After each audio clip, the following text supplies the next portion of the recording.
Hello everyone, good morning. चलिए अपनी किताबें खोलें। Chapter number 7, intelligent manual transmission. आज हम वही डिस्कस करेंगे, आज उसी को समझेंगे और उसके सारे क्वेश्चंस का आंसर मिलेगा आज के इस वीडियो में, फीचरिंग द किया सेल्टोस। ये है दी HTX प्लस वेरिएंट, जिसमें आपको इंटेलिजेंट मैनुअल ट्रांसमिशन यानी कि IMT टेक्नोलॉजी मिलती है, जिसकी मदद से आपको बिना क्लच के गियर का मज़ा मिल जाता है। लेकिन इसके बहुत सारे फ़ायदे हैं, बहुत सारे नुकसान हैं और उसके साथ साथ लोगों के मन में बहुत सारी कन्फ्यूजन है। तो आज की इस वीडियो में उसी को क्लियर करेंगे हम, तो वीडियो को अंत तक ज़रूर देख लें अगर आप डिटेल में समझना चाहते हैं IMT यानी कि इंटेलिजेंट मैनुअल ट्रांसमिशन को। अब सबसे इंटरेस्टिंग क्वेश्चन कईयों का, लोगों का ये आता है कि क्या ये गाड़ी नॉर्मल मैनुअल की तरह गियर में भी स्टार्ट हो सकती है? वो बताऊँगा। क्या ये चढ़ाई पे उतर आती है, अपने आप रोल बैक कर जाती है, उसके बारे में बताएंगे। और कैसे इसकी माइलेज इंक्रीज़ होती है, इसके नुकसान क्या, और इतना ही नहीं, हम ये भी बताएंगे कि आपको IMT से कितना ज़्यादा फ़ायदा होता है और इसको चलाने में नॉर्मल मैनुअल और या फिर ऑटोमेटिक में से क्या डिफरेंस आता है। और at the end of the video ये बताएंगे कि क्या आपको IMT लेनी भी चाहिए या नहीं। बस अब आपका काम है एंड तक देखना। आज का चैप्टर बड़ा इंटरेस्टिंग होने वाला है। ये जो सब्जेक्ट है ये आपके एग्जाम में नहीं आएगा, ये आपकी पर्सनल नॉलेज के लिए है। तो शुरू करते हैं आज की इस वीडियो के साथ, which is the Kia Seltos HTX plus intelligent manual transmission.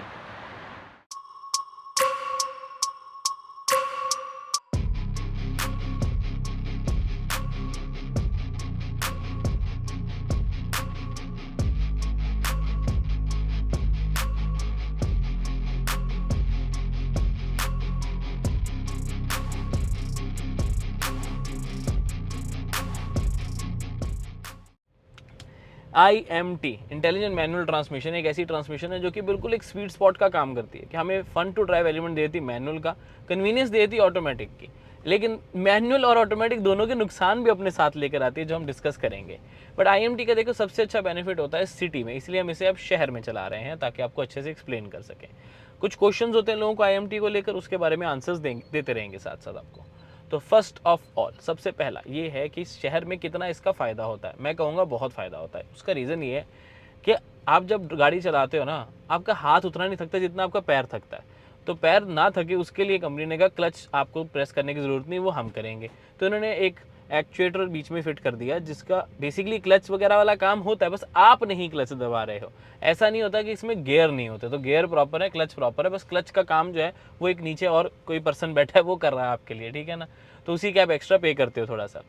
So this is how the IMT concept works, कि जहाँ पर एक और चीज़ है जो आपके लिए वो क्लच कर रही है, क्लच को प्रेस कर रही है। अब उसे पता कैसे चलता है कि क्लच प्रेस करना है? जैसे ही आपका गियर लीवर बहुत ही 1 मिलीमीटर भी आप उसको हिलाते हो, यानी कि चेंज करते हो उसकी जगह, फर्स्ट गियर से थोड़ा सा न्यूट्रल की तरफ लेके आते हो, वो क्लच को प्रेस कर देता है।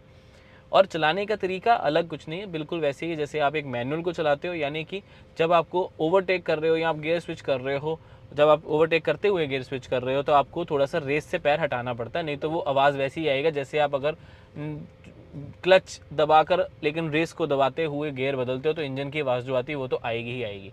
सेम कॉन्सेप्ट है, बस आपको क्लच दबाने की ज़रूरत नहीं है, बट एक्सीलरेटर ब्रेक के साथ बिल्कुल सेम वर्किंग रहती है जैसे आप नॉर्मली मैनुअल वाली गाड़ियों के साथ चलाते हो। आई होप मैं आपको समझा पा रहा हूँगा। अब सबसे इम्पॉर्टेंट फैक्टर ये भी आ जाता है कि भाई हम ट्रैफिक में इसके कितनी हेल्प आती है। तो अब अगेन क्योंकि अब आप अपना पैर यूज़ नहीं कर रहे हो तो आपको काफ़ी रिलैक्स्ड फील होता है कि आपको सिर्फ हाथ से गियर चेंज करना है और उसमें इतनी थकान नहीं होती। हाँ, आपको यूज़ टू होना पड़ता है कि मेरे को पैर नहीं दबाना, ठीक है ना, क्लच दबाने की कोई ज़रूरत नहीं है। बट अब मैं आपसे ड्रॉबैक की बात कर रहा था, तो ड्रॉबैक ये आता है कि क्योंकि क्लच इंगेज्ड है उस वजह से थोड़ा सा डिले आता है। क्योंकि क्लच डी इंगेज जब इसने ऑटोमेटिकली करना है तो ये तभी करता है जब आप मतलब थोड़ा सा रुक के करता है। ये तभी करता है जब इसको होता है कि हाँ भाई अब तो मैं प्रॉपर गियर डाल सकता हूँ। यूजुअली हम जब ड्राइव करते हैं कभी कभी हाफ क्लच पे ही हम ज़्यादा रेस देते हैं और उस अकॉर्डिंगली वो गाड़ी चल पड़ती है। नो डाउट वो क्लच के लिए या क्लच प्लेट्स के लिए बहुत अच्छी चीज़ नहीं है, बट सही तरीका वही रहता है बिकॉज उसमें आपको पावर का लैग नहीं मिलता। इसमें क्योंकि क्लच डिसंगेज थोड़ा सा लेट होता है, जब उसे पूरी श्योरिटी मिल जाती है कि मैं क्लच डिसंगेज कर दूं, वो तभी डिसंगेज करता है और तभी आपको फिर पावर मिलती है। तो इन शॉर्ट में अगर आपको समझाना चाहूँ तो आपको मैनुअल ट्रांसमिशन में भी थोड़ा सा डिले मिलेगा, जैसे कि CVT में रबर बैंड इफेक्ट होता है, कुछ उस तरीके का फील कर पाओगे एक IMT जब आप ड्राइव करते हो, स्पेशली फर्स्ट और सेकंड गियर में। बाद में उतना नहीं, बिकॉज बाद में तो आप एक ऑलरेडी रेविंग स्टेज पर हो, चल रहे हो, गियर डाउन करके आप स्विच करते हो तो बड़ी जल्दी समझ जाता है कि आपको ओवरटेक करना है। अगर आप किसी व्हीकल को हाई स्पीड पे ओवरटेक करना चाहते हो जैसे कि 60, 70, 80 तो कोई इशू नहीं है। इसका 1.5 टर्बो इंजन बहुत अच्छे तरीके से पावर और डिलीवरी जो है, टॉर्क डिलीवरी है वो प्रोवाइड करता है, जिससे आप बहुत अच्छे तरीके से, बहुत फास्ट स्विफ्ट तरीके से, रिस्पॉन्सिव तरीके से किसी भी व्हीकल को ओवरटेक कर सकते हो। दिक्कत थोड़ी सी रबर बैंड इफेक्ट वाली जो है, जो type of rubber band effect है, वो तभी आती है जब आप सपोज रेड लाइट पे हो, बम्पर टू बम्पर ट्रैफिक पे हो, यानी कि फर्स्ट गियर पे आपने आइडल कंडीशन से मूव करना है, या फिर आप सेकंड गियर पे हो और मतलब कम गियर वाली पे कम स्पीड पे चल रहे हो, तो थोड़ा सा ये डिले लेकर आती है, और वो है बहुत ही कम, आधे सेकंड से भी कम का, बट वो आप फील कर पाओगे। यूजुअली मैनुअल ट्रांसमिशन में जिसमें प्रॉपर क्लच होता है उसमें ये फील आप नहीं करते, बिकॉज क्लच आप खुद डिसएंगेज कर रहे होते हो। इसमें वो खुद करता है तो वो बहुत थोड़ा रुक के करता है डिसएंगेज, जब उसको श्योरिटी पूरी हो जाती है। आई होप अगेन आप समझ गए होगे। इसको चलाने का वही तरीका है, जब आप ओवरटेक करें तो पैडल से, एक्सीलरेटर पैडल से पैर हटा लो जब आपको गियर चेंज करना है, ताकि इंजन फालतू में रेव ना करे और आपकी क्लच प्लेटें संभली रहें, बची रहें। चलिए अब IMT के बारे में और जनरल चीज़ें बात करते हैं। माइलेज में भी फ़र्क पड़ता है, उसका एक रीज़न बताता हूँ। अब क्योंकि क्लच बहुत एक्यूरेसी के साथ सही टाइम पे इंगेज और सही टाइम पे डिसएंगेज हो रहा है, तो कहीं ना कहीं आपकी माइलेज ज़्यादा आती है as compare to non IMT transmission, जहाँ पर आप खुद गियर चेंज करते हो। बट वो तब डिपेंड करता है कि अगर आपकी ड्राइविंग उतनी अच्छी नहीं है। कई लोग ऐसे होते हैं जिनकी ड्राइविंग बहुत अच्छी होती है और वो क्लच डिसएंगेज और इंगेज बिल्कुल टाइमली करते हैं, तो उनकी माइलेज बहुत अच्छी आती है। तो अब इसमें मेरा कहने का मतलब, अब ध्यान से समझना, ठीक है। आई नो थोड़ी सी वीडियो कंफ्यूजिंग लग सकती है। 3 तरह की माइलेज आपको मिलती है। एक होती है जहाँ पर आपकी ड्राइविंग बहुत अच्छी है, आपको पता है मेरे को इंगेज कब करना है क्लच, कब डिसएंगेज करना है, कब मुझे रेस देनी है, ठीक है, उसमें आपकी माइलेज बेस्ट आएगी। नंबर्स में बताऊंगा, रुक जाओ। उसके बाद चलो बता देता हूँ। बेस्ट माइलेज का मेरा कहने का मतलब है कि सिटीज़ में 12, हाईवेज पे 17 से लेकर 21 तक, डिपेंडिंग आपकी ड्राइविंग कैसी है। आराम से 18-19 तो ले ही आते हो, बहुत गंदी ड्राइव कर रहे हो, बहुत लोग बैठे हैं, AC फुल ब्लास्ट पर है, बार बार ब्रेक लग रही है, तो 17। और अगर आप बहुत अच्छे ड्राइवर हो, आप माइलेज निकालना चाहते हो, तो 21-22 किलोमीटर पर लीटर भी निकाल पाओगे। अब आती है दूसरी तरह की माइलेज, जो कि एक एवरेज माइलेज है, जो कि आपको IMT में मिल रही है, जिसमें वो इंगेज और डिसएंगेज तो टाइमली कर रहा है, लेकिन आपको उस चीज़ के साथ कैलिब्रेट करने में, कैलकुलेट करने में रेस कंपैरेटिवली थोड़ी सी ज़्यादा देनी पड़ती है फर्स्ट और सेकंड गियर पे। बम्पर टू बम्पर ट्रैफिक की वजह से उसमें आपकी जो एवरेज माइलेज है वो 11 से 12 हो जाती है, रेदर देन 12 किलोमीटर की, और हाईवे पे वो बढ़ जाती है, बिकॉज एक टर्बो चार्ज का करैक्टर यही होता है कि टर्बो चार्जर को अगर आप एक क्रूजिंग स्पीड पे चलाते हो तो उसकी माइलेज बहुत अच्छी आती है, और उतनी ही सिटी में कम भी आती है, ठीक है ना। तो अगर आप 40-50 की क्रूजिंग स्पीड पे भी हो, 70-80-100 तक भी क्रूजिंग स्पीड तक जा रहे हो, तो माइलेज आपका टर्बोचार्ज इंजन आपको बहुत अच्छी देगा। वो होती है मिडल एवरेज, यानी कि 11 से 12 सिटीज़ के लिए, और हाईवेज पे 17 से लेकर 19 किलोमीटर पर लीटर अगेन। लेकिन अगर आप उसको बहुत अच्छे से चला रहे हो तो 21-22 किलोमीटर आप आराम से अचीव कर सकते हो। If you are planning to get a mileage तो आप ले आओगे। फिर आती है थर्ड माइलेज, जो कि आती है बहुत ही ख़राब माइलेज, कि आपके पास चाहे IMT है चाहे नॉर्मल है, अगर आपकी ड्राइविंग अच्छी नहीं है, आप एक्सीलरेटर पे पैडल रखते हुए क्लच डिसएंगेज और इंगेज करें, और कई बार हम क्लच के ऊपर पैर रख के ही बैठे रहते हैं, थोड़ा सा इंगेज्ड वो रहता है, गियर बार बार हम चेंज कर रहे हैं, रैपिड एक्सलेरेशन, रैपिड ब्रेकिंग कर रहे हैं, तो देखो गंदी माइलेज आएगी ही आएगी। बम्पर टू बम्पर ट्रैफिक में भी, क्योंकि एक टर्बो चार्ज इंजन है, वो भी 1.5 लीटर का पेट्रोल, तो कहीं ना कहीं जितनी बार रुकोगे उतनी बार आपको दिक्कत आएगी। अब मैं अब सिंपल सी चीज़ बताता हूँ। अगर तो आप idol start stop technology use कर रहे हो, वो तब कारगर है अगर आप थोड़ी देर के लिए पता है आपको कि आप रुकोगे, बार बार नहीं रुक रहे हो, बट जब रुक रहे हो, लंबे समय के लिए रुक रहे हो, तो ISG यानी कि इंटीग्रेटेड स्टार्टर जनरेटर, जैसे हम आइडल स्टार्ट स्टॉप टेक्नोलॉजी वाला भी बोलते हैं, जिसका बटन यहाँ दिया गया, तो उसमें आपको माइलेज अच्छी मिलेगी। लेकिन अगर आप बम्पर टू बम्पर ट्रैफिक को जहाँ पर चल रहे हो रुक रहे हो, चल रहे हो रुक रहे हो, चल रहे हो रुक रहे हो, उस केस में माइलेज आपको नहीं अच्छी दे पाएगा आइडल स्टार्ट स्टॉप, बल्कि और ख़राब करेगा, तो उसको तब आप ऑफ कर दो। तो सबसे गंदी माइलेज अगर मैं बात करूं तो 8 किलोमीटर से लेकर 10 किलोमीटर पर litre in the cities, highways पे 14 से लेकर 15 किलोमीटर पर, मतलब आपको अप्रॉक्सीमेटली माइलेज मिलेगी। अगेन ड्राइविंग पे ऊपर बहुत मैटर करता है। अब क्या है कि ये एक 1.5 टर्बो इंजन है, 160 PS एंड 253 न्यूटन मीटर तक, तो थोड़ा तो भगाने का मन करता है। तो जब आप इसको भगाओ तो माइलेज के बारे में मत सोचो। लेकिन बात वही है, इंजन का करैक्टर ऐसा है कि जब आप इससे माइलेज निकालना चाहते हो, इससे प्यार से चलाओगे, तो ये भी आपको प्यार से बड़ी अच्छी माइलेज प्रोवाइड करेगी। मैंने पूरा माइलेज का कंसेप्ट आपको IMT का समझा दिया। अगला क्वेश्चन लोगों का यूजुअली IMT को लेकर ही होता है कि क्या ये पहाड़ों पे या इंक्लाइन पे पीछे रोल बैक करेगी क्योंकि क्लच नहीं है। तो ऐसा नहीं करते, हिल होल्ड आपको मिलता है, और IMT टेक्नोलॉजी में भी इस तरीके से काम किया जाता है कि पीछे अपने आप ही रोल बैक नहीं करती है। That's a good question, good answer, I hope आपको पता लग गया। उसके अलावा IMT को लेकर क्वेश्चन ये होते हैं कि क्या मैं गियर मतलब फिफ्थ से सीधा थर्ड सेकंड डाल सकता हूँ, बिल्कुल डाल सकते हो यार, डिपेंडिंग आपको उतनी गियर चाहिए भी कि नहीं चाहिए, उससे आईएमटी का कोई लेना देना नहीं है। अगर आप एकदम से हाई स्पीड पे आपको ब्रेक लगानी पड़ जाए तो ऑब्वियसली आप अपना गियर डाउन करोगे, तो वो आप कर सकते हो, कोई इशू ऐसा नहीं है, कुछ भी डिफरेंट नहीं है, जस्ट आपको क्लच नहीं करना, सिर्फ क्लच मैकेनिज्म में डिफरेंस आया है, गियर मैकेनिज्म गियर रेशोज में कोई डिफरेंस नहीं होता है। ओके, बहुत लोग मुझसे ये भी पूछते हैं कि जैसे अब गाड़ी न्यूट्रल है, ठीक है, मेरे को स्टार्ट करनी है गाड़ी, तो क्या अब क्लच नहीं है तो क्योंकि क्लच और ब्रेक पे प्रेस करना, तो इस पर नॉर्मल वो न्यूट्रल होगी, ब्रेक होगी, तो आप आराम से इसको स्टार्ट कर सकते हो। अब एक और क्वेश्चन ये आता है कि जब सपोज मैं फोर्थ गियर पे हूँ और स्पीड है अराउंड 70, अब मेरे को एकदम से स्पीड थोड़ी कम करनी, स्पीड ब्रेकर आ गया 20 करने पड़े, बट मैं गियर डाउन करना भूल गया। यूजुअली मैनुअल कार्स में क्या होता है कि हाई गियर होने की वजह से इंजन झटका मार के बंद हो जाता है, लेकिन आईएमटी टेक्नोलॉजी के साथ ऐसा नहीं होता, इंजन झटका मार के बंद नहीं होगा, बस वो ऑटोमेटिकली क्लच को एंगेज कर लेगा और आपको वार्निंग देगा कि भाई गियर छोटा कर लो, नहीं तो आपका इंजन बंद हो सकता है, बट इंजन बंद होता नहीं है, वो बस टुनू टुनू टुनू करेगा कि भाई अपना गियर जो है उसे थोड़ा डाउन कर लो, और जब से आप गियर डाउन करोगे वो नॉर्मल क्लच को डिसएंगेज करेगा, इंजन की पावर वापस टायर्स में जाने लग जाएगी। बस जितनी देर आपका गियर ज़्यादा बड़ा है, स्पीड कम है जो इसकी कैलकुलेशंस के हिसाब से, तो वो आपको क्लच इंगेज करके आपके इंजन की पावर को टायर्स में जाने नहीं देता। ये कॉन्सेप्ट काफ़ी साइंस और टेक्नोलॉजी वाले पे हम बात आ गई, लेकिन आईएमटी को लेकर ना काफ़ी लोगों की इस तरह के क्वेश्चंस आ रहे थे।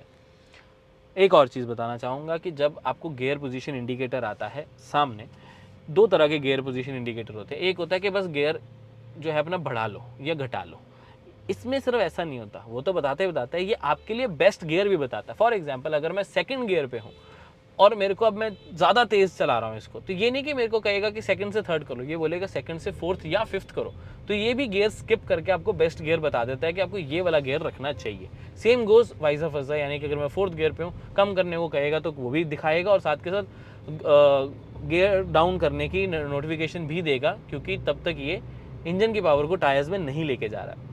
Now this is how IMT works. कोई चीज़ रह गई हो तो नीचे कमेंट करके पूछ लेना, मैं उसको भी एक्सप्लेन कर दूंगा, वीडियो में कर दूंगा, मैसेज करके करना हुआ तो उसी के कमेंट का रिप्लाई कर दूंगा। अब रही बात सेल्टोस पे, वापस जनरल वेस में आते हैं। अब इस आईएमटी ट्रांसमिशन की सबसे अच्छी चीज़ तो मुझे ये लगती है कि भाई ठीक है, आपको क्लच की ज़रूरत नहीं है, मैनुअल की पावर मिल जाती है, बिकॉज डीसीडी में भी थोड़ा सा लैग आ ही जाता है, बट अगर आप इसको एक्सट्रेट करके जाना चाहते हो तो आईएमटी ज़्यादा पावरफुल रहता है, सीधे फटाफट आ जाता है। अभी 50 की स्पीड लिमिट है यहाँ पर, बट मैं थोड़ा सा दिखा देता हूँ आपको, देख सकते हैं कि कितनी जल्दी इसने पावर अचीव की और हमेशा टॉर्क रेडी रहती है। एक क्वेश्चन लोगों का और होता है कि अगर मैं अब बिल्कुल गाड़ी मैंने रोक दी, फर्स्ट गियर पे तो चलेगी, क्या ये थर्ड गियर पे चलेगी? तो नहीं चलेगी। Please shift down, engine start हो जाएगा ऑब्वियसली, बट वो चलेगा नहीं, तो इस तरह की वार्निंग जो है वो आने लग जाती है। यही अगर मैं सेकेंड गियर डालूंगा तो ये चल पड़ेगी। तो जो इसका क्रॉल मोड है वो फर्स्ट और सेकंड गियर पे चलता है, थर्ड फोर्थ फिफ्थ सिक्स्थ पे नहीं चलेगा, और चलना भी नहीं चाहिए, ठीक है ना। ये कंप्लेंट नहीं है, ये सिर्फ एक एजुकेशनल वीडियो आपके लिए बनाई जा रही है। ये किया को कंप्लेंट नहीं कि थर्ड पे भी चलना चाहिए, नहीं चलना चाहिए मेरे हिसाब से। फॉक्सवैगन की कार्स में होता है न्यूट्रल या कम स्पीड पे भी वो फिफ्थ गियर के हाँ लो एंड टॉर्क आपको दिखाना चाहते हैं, बट वो क्यों दिखाना मेरे को नहीं समझ आता। वो ना ही हो तो अच्छा, आपको रियल लाइफ में नहीं यूज़ आएगा। लो एंड टॉर्क दिखा दिया, ठीक है आपका, वी एग्री, बट क्यों, क्या करूँ मैं उसका कोई बेनिफिट मेरे को नहीं है ना, समझ रहे हो। बाकी अगर हाँ आप में से कोई ये जर्मन कार्स का डिफेंडर बनना चाहता है तो नीचे शुरू हो जाओ, कमेंट करो कि क्या फ़ायदे होते हैं लो एंड टॉर्क इतना ज़्यादा होने का, कि मतलब इतना ज़्यादा नहीं कह सकते, इस तरह दिखाने का कि फिफ्थ गियर भी डालो तो हम क्रॉल कर सकते हैं, ठीक है। अब एक क्वेश्चन ये भी था कि भाई न्यूट्रल में ही स्टार्ट होगी या गियर में भी स्टार्ट हो जाएगी, तो उसका आंसर है न्यूट्रल में ही स्टार्ट होगी, गियर में स्टार्ट नहीं होती है। अब इसके बारे में बात कर लेते हैं सेल्टोस के बारे में, तो आईएमटी के बारे में बात होगी। This is the Seltos STX plus variant. एक कहीं ना कहीं वैल्यू फॉर मनी है अगर हम इस आईएमटी टेक्नोलॉजी को कंसिडर करें, बट वैसे अगर हम इसके फीचर्स, इसकी प्राइस को देखते हुए थोड़ी सी ओवर प्राइस लगती है, बिकॉज 18.5 लाख थोड़ा सा ज़्यादा तो हो जाता है, वो भी एक शोरूम।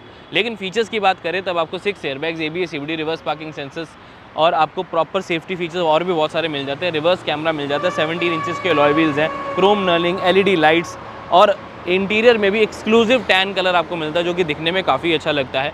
रियर का डिज़ाइन, फ्रंट का design, defogger, wiper, washer, 8 speaker system Bose का, एयर प्योरीफायर भी आपको मिलता है, 10.25 इंचेस की टच स्क्रीन है, 10.25 इंचेस का क्लस्टर है, एंड्रॉइड ऑटो, एप्पल कारप्ले के साथ साथ कनेक्टेड फीचर्स भी हैं, वेंटिलेटेड सीट्स भी हैं और इलेक्ट्रिकल एडजस्टेबल ड्राइवर सीट भी है। तो टेक्निकली मैं बताता हूँ क्या फ़र्क है टॉप वेरिएंट और इसमें। 18 इंचेस के अलॉय व्हील्स जो इसमें नहीं आते हैं, ADAS फीचर्स इसमें नहीं आते हैं, 360 डिग्री कैमरा इसमें नहीं आता है। ये 3 बड़े मेजर फ़र्क हैं फीचर्स का जो इसमें आपको नहीं मिलता है। बाकी पैनोरामिक सनरूफ भी है, वॉइस इनेबल्ड भी है, वॉइस कमांड्स भी हैं, IRVM भी आपको ऑटो मिल जाता है। इस तरह के सारे फीचर्स तो आपको इस HTX प्लस वेरिएंट में मिलते ही हैं। इसीलिए मैं बोलता हूँ कि ये एक वैल्यू फॉर मनी वेरिएंट हो जाता है। फिर भी HTX प्लस के मेजर फीचर्स लगा देता हूँ और GTX प्लस के मेजर फीचर्स लगा देता हूँ जो कि इसमें मिसिंग है। प्रॉपर चार्ट एंजॉय करो, समझ जाओगे इस गाड़ी के बारे में।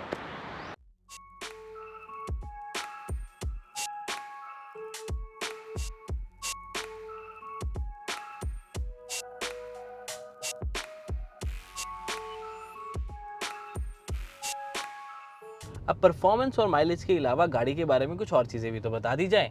IMT तो मैंने आपको समझा दिया, बट अगर सेल्टोस की स्पेसिफिकली बात करें तो एक स्टिफर सस्पेंशन आपको कॉन्फिडेंस प्रोवाइड करती है हाईवेज पे, बट हाँ थोड़े से ये खड्डों पे आवाज़ भी करती है थोड़ी थोड़ी। तो इतना तो चलो बनता है, कोई बात नहीं।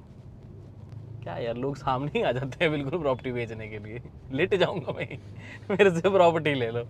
नोएडा, ग्रेटर नोएडा हो ना तो आपको ये ज़रूर मिल जाता है। एनीवेज द पॉइंट इज़ कि हम बात कर रहे हैं गाड़ी के बारे में। तो हैंडलिंग तो देखो बढ़िया है। मेरे को स्टीयरिंग का ना वेट बहुत अच्छा लगता है सेल्टोस का, because it wakes up very quickly. जैसे ही आपकी स्पीड थोड़ी थोड़ी बढ़ने लगती है तो आपका वेट जो है वो बढ़ जाता है स्टीयरिंग का, तो उससे थोड़ी स्पोर्टी फील आती है। तो जो कि मुझे लगता है कि कहीं ना कहीं स्पोर्ट्स यूटिलिटी व्हीकल यानी कि SUVs में होना ज़रूरी है, क्योंकि अब सारी SUV 4x4 तो होती नहीं है, लेकिन आपको एटलीस्ट ड्राइविंग में कुछ डायनामिक्स तो SUV वाले मिल जाए ना, तो उसके लिए मुझे लगता है कि स्टीयरिंग का वे अप होना बहुत इंपॉर्टेंट है। ज़्यादा ही लाइट ना हो, लेकिन इतना लाइट हो कि अगर आपको यू टर्न लेना तो किसी भी तरह की कोई दिक्कत ना आए। हालांकि वैसे मैं रेकमेंड नहीं करूँगा कि आप एक फिंगर से यू टर्न लें, but it is just to show you that how smooth it is. Although it is not the smoothest in the industry. Obvious सी बात है कि आपको इससे भी स्मूथ स्टीयरिंग्स जो है वो मिल जाते हैं, बट वो इसकी USP नहीं है ना। इसकी USP इसका हैवियर स्टीयरिंग जो कि आपको कॉन्फिडेंस प्रोवाइड करता है। लेकिन ये भी ना एक सब्जेक्टिव मैटर है। हो सकता है कई लोगों को ये वाला स्टीयरिंग उतना ज़्यादा पसंद ना आए। उसका रीज़न यही है, कई लोगों को होता है कि जी यार हमें तो बहुत ही स्मूथ ईजी ड्राइव चाहिए, और वो इस हैवी स्टीयरिंग के बेनिफिट्स को शायद ना समझ पाए। तो ये हाईवेज़ पे और हायर स्पीड्स पे बहुत काम आता है। और आपको एक और कॉन्सेप्ट बताता हूँ। देखो, अब ये है एक 1.5 लीटर का टर्बो चार्ज इंजन जो कि बहुत अच्छी पावर जनरेट करता है, लेकिन ये आता है एक IMT ट्रांसमिशन के साथ। तो बहुत बार केसेस में ऐसा होगा कि जब आप ओवरटेक कर रहे हो या बहुत जल्दी आपको गियर चेंज करने हैं, आप ज़्यादा फास्ट चल रहे हो, तो आपको फटाफट गियर बदलने हैं, तब उस टाइम पे आपका सिर्फ एक ही हाथ स्टीयरिंग पे होगा। तो इसका हैवी होना बहुत ज़रूरी है। अगर ये बहुत ही ज़्यादा लाइट हो जाएगा तो फिर थोड़ा सा रिस्की भी तो हो जाएगा ना। इसका स्टेबल होना बहुत ज़रूरी है, क्योंकि मेरा दोनों हाथ आने थोड़ा सा टाइम लग सकता है, क्योंकि मेरा मोस्टली क्योंकि गियर शिफ्टिंग में हाथ बिजी होगा तो वो गियर चेंज करने में बिजी होगा, तो स्टीयरिंग पे सिर्फ एक ही रहेगा। आई होप ये कॉन्सेप्ट जो है वो आप समझ पाए अभी मैं क्या कह रहा हूँ। जैसे मोस्टली मेरा हाथ देखो स्टीयरिंग पे कम ही आ रहा है, क्योंकि मेरे को बार बार गियर बदलने हैं, क्योंकि मैं सिटी में हूँ तब भी बार बार गियर बदलने हैं, या मेरे को रैपिड एक्सलेशन करनी है तब भी मेरे को बार बार गियर बदलने हैं। जब मेरे को इस तरीके की रेस दे के किसी को ओवरटेक करना है और थोड़ा सा उनको इंसल्ट करने के, भाई मेरे पास तो टर्बो चार्ज है, वो भी 1.5 litre 160 PS 253 newton metres of torque. मस्त इंजन है वैसे यार, बहुत अच्छा लगता है मेरे को इंजन। 1.5 लीटर के जितने इंजन है ना विद टर्बो चार्ज, मज़ा ही आया था चला के। स्लाविया को देख लो, वर्टुस को देख लो, कुशाक में भी वो फील है, बट पता नहीं स्लाविया में एक सेडान है ज़्यादा आती है और इसमें बहुत अच्छी आती है, और क्रेटा में भी। पर मुझे कहीं ना कहीं सेल्टोस का ना अलग ही मज़ा आता है इसको मैनुअल ट्रांसमिशन चलाने का, जो मर्जी को। और हाँ, मैं अगर इसको कंपेयर करूँ, अब देखो बहुत एक इंपॉर्टेंट एस्पेक्ट में डिस्कस करना है। अभी अभी क्रेटा N9 लॉन्च हुई है with 6 speed manual transmission, IMT नहीं, ये है 6 स्पीड IMT। मैं सच्ची बताऊँ, अगर आप इसको एक फ़न यूज़ करना चाहते हो तो IMT ज़्यादा फ़न आपको लगता है। उसका रीज़न ये है कि जो उसका मैनुअल ट्रांसमिशन है ना वो सही से अभी कैलिब्रेटेड नहीं है। तो मैंने क्रेटा में भी यही बोला है कि कहीं ना कहीं उसका मैनुअल ट्रांसमिशन इनिशियली थोड़ा सा लैग कर जाता है, जो कि इसमें नहीं करता। इसमें आपको पूरी पावर मिलती है तो मज़ा आता है। तो बट अगेन बात वही है कि नहीं, देखना गाड़ी रोकने की जगह ये यार कहीं पे भी सेकंड लेन में गाड़ी रोक रखी है। ओके, तो इसमें जो मज़ा है वो उसमें नहीं है, ठीक है ना, क्योंकि उसमें इनिशियल फर्स्ट गियर और सेकंड गियर में बहुत थोड़ा सा आधे सेकंड का लैग है, just because of the clutch calibration. उसमें गियर बॉक्स और इंजन का कोई दोष नहीं है, दैट इज़ एब्सोल्युटली सेम, सिर्फ और सिर्फ क्लच का ही थोड़ा सा फ़र्क पड़ता है। अब IMT के नुकसान में मैंने आपको पहले बताया, अभी भी दोबारा से फिर से बता रहा हूँ कि अगेन थोड़ा सा लैग इसमें भी आपको मिलेगा, बट वो सिर्फ फर्स्ट गियर तक रहता है। वो तब नहीं रहता जब आपको एकदम से पावर चाहिए, जब आपको पावर की भूख है, तब इसमें लैग नहीं रहता। इसमें सिर्फ लैग तब रहता है जब आप खड़ी गाड़ी को थोड़ा चलाना चाहते हो। और रिवर्स गियर में भी सेम इशू रहता है, क्योंकि क्लच नहीं है, तो खड़ी गाड़ी को जब आप रिवर्स करते हो उस सिचुएशन पे आपको लगता है कि थोड़ा सा लैग है। लेकिन जब ऑब्वियसली पावर आती है तो पूरी भरपूर आती है उसमें। यानी कि क्रेटा में तो इतना टर्बो लैग आ जाता है कि इंजन बंद ही हो जाता है। तो उसका बहुत ध्यान रखना पड़ता है कि आपको क्लच थोड़ा थोड़ा छोड़ना पड़ता है। थोड़ा सा भी ज़्यादा छोड़ दिया तो उसी वक्त बंद हो जाएगा, तो उतना भी नहीं होना चाहिए, कुछ ज़्यादा ही है वो। तो उसमें ये ड्रॉबैक है, लेकिन वैसे मस्त है, वो भी बहुत मस्त गाड़ी है यार। उसकी कैलिब्रेशन ठीक हो जाएगी तो परचेज तो कर सकते हो सकता है जो हमने वेरिएंट चलाया उसमें थोड़ी सी इशू हो। लेकिन अच्छी बात ये है ना कि वो सस्ता भी तो देखो ना कितना पड़ता है इसके कंपैरेटिवली। उसमें आपको इसका 6 स्पीड मैनुअल ट्रांसमिशन 16.82 लाख का मिल जाता है with almost all the features, जैसे ये STX प्लस वेरिएंट है। और उसमें आप टॉप वेरिएंट में भी मैनुअल ट्रांसमिशन ले सकते हो, जो कि आपको सेल्टोस में नहीं मिलेंगी। तो ये दोनों चीज़ें आपको ध्यान में रखनी पड़ेंगी। तो आप हमारा क्रेटा वर्सेस सेल्टोस का वीडियो देख सकते हो, और इवन इसको समझने के लिए आप इसका नाइट ड्राइव रिव्यू देख सकते हो, आपको बहुत अच्छा आइडिया हो जाएगा। विजिबिलिटी वाइज तो चाहे सेल्टोस का कोई भी वेरिएंट ले लो, ऑब्वियसली हाइट एडजस्टेबल सीट्स आपको मिलती हैं, तो आप अपने विजिबिलिटी में तो कोई इशू नहीं आता। आपको बोनट की विजिबिलिटी भी प्रॉपर मिलती है, IRVM ORVM well placed, well size, top notch. तो आप ऐसा कीजिए, अगर आप सेल्टोस को और अच्छे से समझना चाहते हो ना, तो हमारा डिटेल ड्राइव रिव्यू चेकआउट करो जो हमने नागपुर में गाड़ी चलाई थी, उसका डिस्क्रिप्शन में आपको लिंक मिल जाएगा। कुछ वेरिएंट्स भी हैं। ये वाली वीडियो थी HTX प्लस वेरिएंट की, या फिर आप कह सकते हो कि ये इंटेलिजेंट मैनुअल ट्रांसमिशन के ऊपर स्पेसिफिकली वीडियो थी, उसकी क्लास हमने आपको पूरी लगा दी, ठीक है ना। अब इससे पहले कि स्कूल की घंटी बजे, मैं आपको बता दूं कि चैप्टर आपका फिनिश हो गया है। IMT को लेके कुछ भी डाउट्स हो तो आप मेरे पास वापस आ सकते हैं, नीचे कमेंट करके उसके बारे में पूछ सकते हैं, मैं सारे ऑप्शंस आपको बता दूंगा। सेल्टोस HTX प्लस का नाइट ड्राइव रिव्यू देखना चाहते हो, यानी सेल्टोस का, बिकॉज इसमें लाइट्स तो टॉप वेरिएंट वाली ही हैं, साथ में आपको क्लस्टर में यानी कि अंदर कैबिन में कितनी लाइट है, रियर में क्या लाइट का सीन है, चलाने में रात में कैसी है, वो सारी इन्फॉर्मेशन हमने इसके नाइट ड्राइव रिव्यू में डाली है, तो उसको आप चेकआउट कर सकते हैं। सेल्टोस का वैसे ड्राइव रिव्यू देखना है आप बाकी वेरिएंट्स का, तो उसे भी चेकआउट कर सकते हैं। सारा कुछ आपको हमारे चैनल के ऊपर मिल जाएगा। So this was regarding the chapter intelligent manual transmission. उम्मीद है वीडियो अच्छी लगी होगी, यहाँ तक देख ही लिया तो लाइक शेयर सब्सक्राइब करना ना भूलें। मैं मिलता हूँ आपसे अगली वीडियो में। Until then drive safe, take care, love you guys, bye bye.